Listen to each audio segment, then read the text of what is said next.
What's the nature of genius? What separates people who have wisdom from those who don't?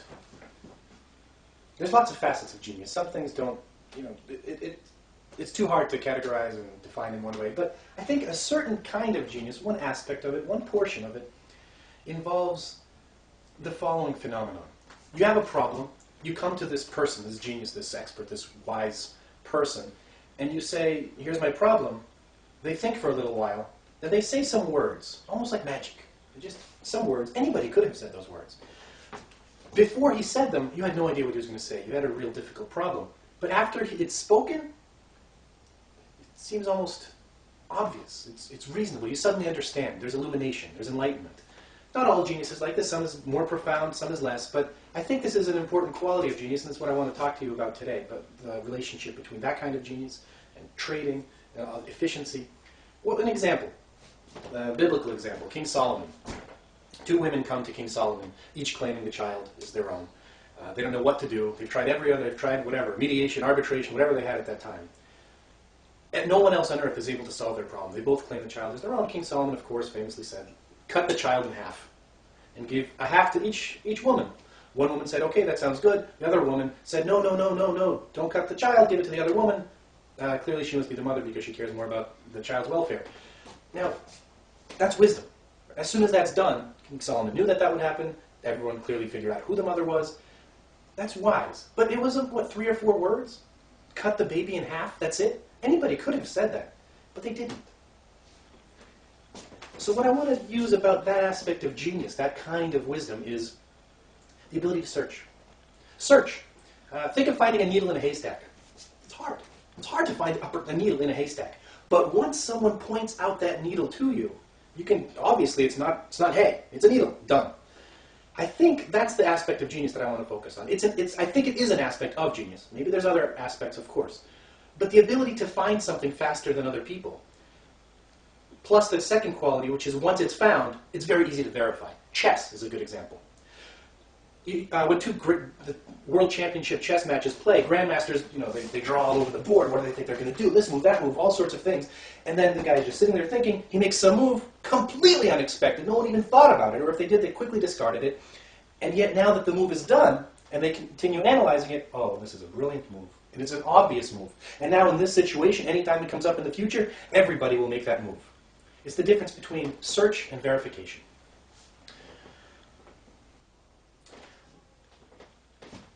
Trading is a kind of genius. Or trading shares this similar quality with this particular aspect of genius. Namely, let's imagine you're looking at a price ticker. So here's prices moving up and down. What do you want to do? Do you want to buy or sell at this point? Okay, how about now? Buy or sell? Now, if you're just looking at it, you make some decisions. Maybe you guess right, maybe you guess wrong. But if I show you more of it, and you look back, and someone told you, I sold here, and then it fell down, you say, of course you sold there. It's obvious. Right? In retrospect, it seems like that was a natural thing to do. Certainly, verification is trivial. When it comes to trading, just look at your profit. If you sold it and it went down and you bought, you made money. That's easy to check. If you sold it, went up, you lost money. Again, easy to check. But how do you know what to do? In this pattern, is there some way of making money consistently? Can you buy and sell and make money? If you can, then this market is inefficient. That's a technical term in finance. It means there is a way to make money. There's a hypothesis in finance called the efficient market hypothesis that markets are efficient. There is no way to consistently make money using nothing but the history of past prices as your guide. Let's say that again.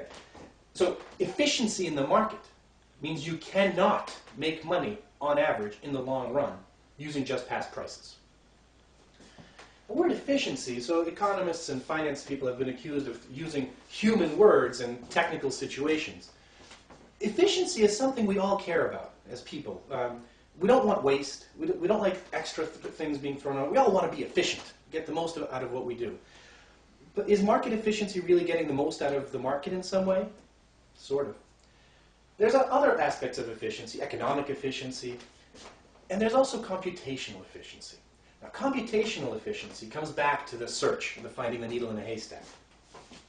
And the most famous question, unanswered, in computer science is this one. Okay, does P equal NP. What do these stand for, first of all? P stands for polynomial. That means it's an algorithm that for an input of size n, it can find the answer in a time that's polynomial in order of n. Basically, you can think of it as linear. You can find an answer quickly. If you go from 10, an input of size 10 to an input of size 11, it'll take you, instead of 10 seconds, it'll take you 11 seconds. Basically, that's a P. Those are quick algorithms. So if I ask you to add up all the numbers from 1 to 100, that takes you a certain amount of time. And if I ask you to add up all the numbers from 1 to 101, that'll take you a little bit longer, but not that much longer. It's polynomial. NP, the N does not stand for non-polynomial. It stands for non-deterministic. It's an algorithm that is still polynomial, but you're allowed to guess. You're allowed to guess. This P has to be a deterministic polynomial. You know exactly what you're going to do. A non-deterministic polynomial, you basically are allowed to do lots of things at once. So for example, NP is the set of anything that's in search that is quickly verifiable is NP. Why? Because you can non-deterministically check every single needle or haystack, and in polynomial time, in constant time, check whether it's a piece of hay or a needle. That's non-polynomial time. Now, it's obvious that anything that you can compute in polynomial time, you can obviously check in polynomial time. So P, this set of all quickly computable algorithms, quick recipes, efficient things that you can very quickly decide, that's a set P. So that's P and NP. NP, the search, that's where King Solomon lives. That's where wise people are, and this particular brand of genius. P is for regular folk. P is for all the people in the crowd who didn't have the wisdom to say, let's saw the baby in half. So that's computational efficiency. And the biggest unanswered question is, does P equal NP? In other words, if there is something that you can quickly verify, does that mean you can also quickly find it, quickly search for it? If it were, what a world that would be. Chess would be solved. If you can verify that it's a good move, then you can figure out ahead of time that it's a good move. That's what it would mean for P to equal NP.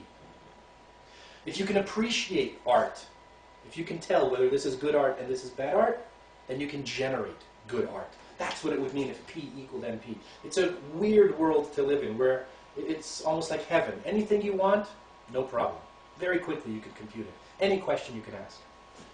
The more likely situation is that P is not equal to NP. And it's harder to search than it is to verify. That seems to make sense. That's what, if you ask computer scientists in a poll, overwhelmingly, virtually everyone believes that P does not equal NP. That's computational efficiency. What about market efficiency? Market efficiency, again, it just means that the market is efficient if you can't make money from it. Now, there's different kinds of market efficiency. Let's use blue.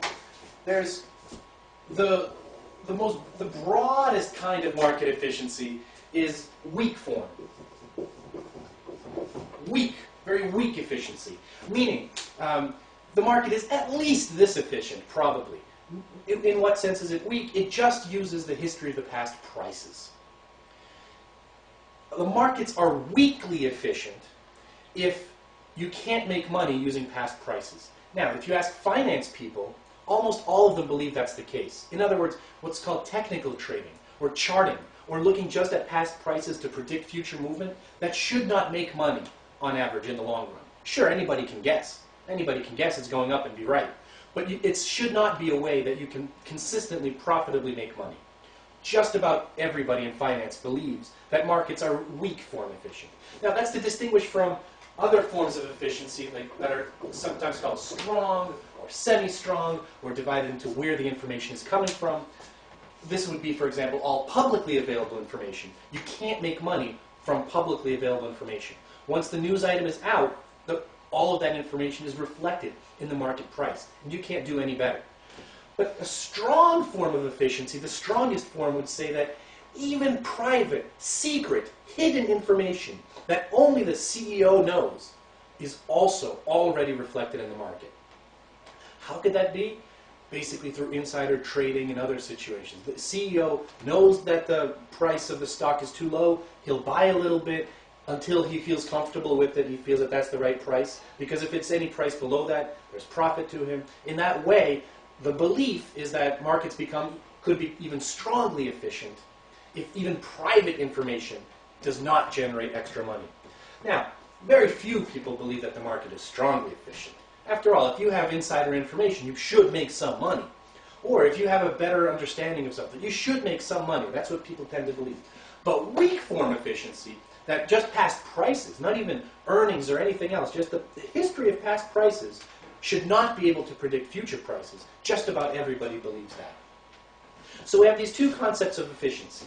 A market is efficient if past prices do not predict future returns. And an algorithm is efficient if it can be computed quickly.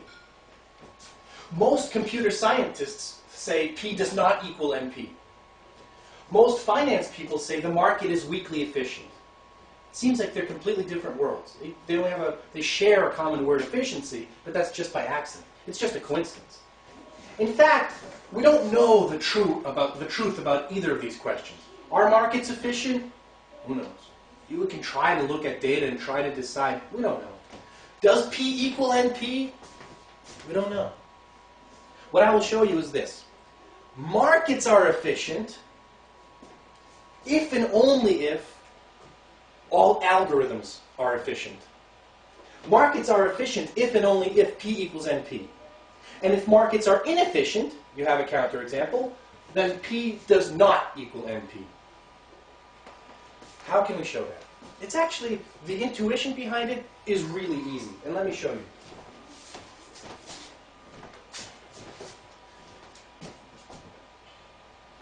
Think about how many different trading strategies there are. So let's say the market can either go up or down, and then down or up, and we have a sequence of those kinds of movements in the market. It's either up or down. Each of those days, how many different strategies are there? Each of those days you could either buy or sell, right? On this day, you probably, in retrospect, you want to buy. But ahead of time, you don't know. You could have either bought or sold. Here you could have either bought or sold. Here you could have either bought or sold. Here you could have either bought or sold. If there are n trading days, if there are n ups and downs, or ticks, or whatever you want to think about it, then there are 2 to the n possible portfolios, possible strategies.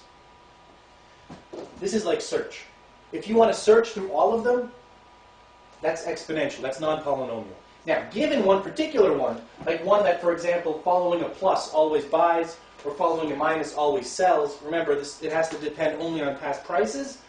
To check it, it's easy. You either made money or you didn't.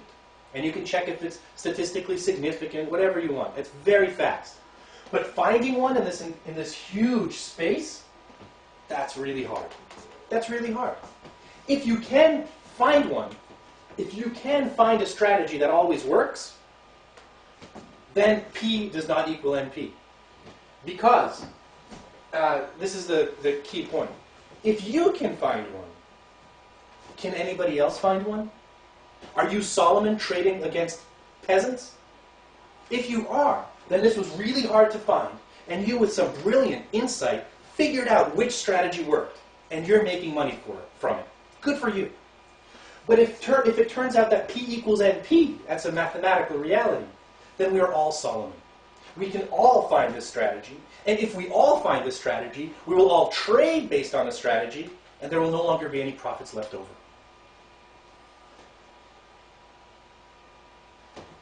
The reverse is also true. So what I've shown is that if markets are efficient, then P equals NP. The reverse is also true. If P equals NP, then markets are efficient. Anybody can solve this quickly and find every strategy that works. Every way you look at it, you can prove that it's the exact same thing.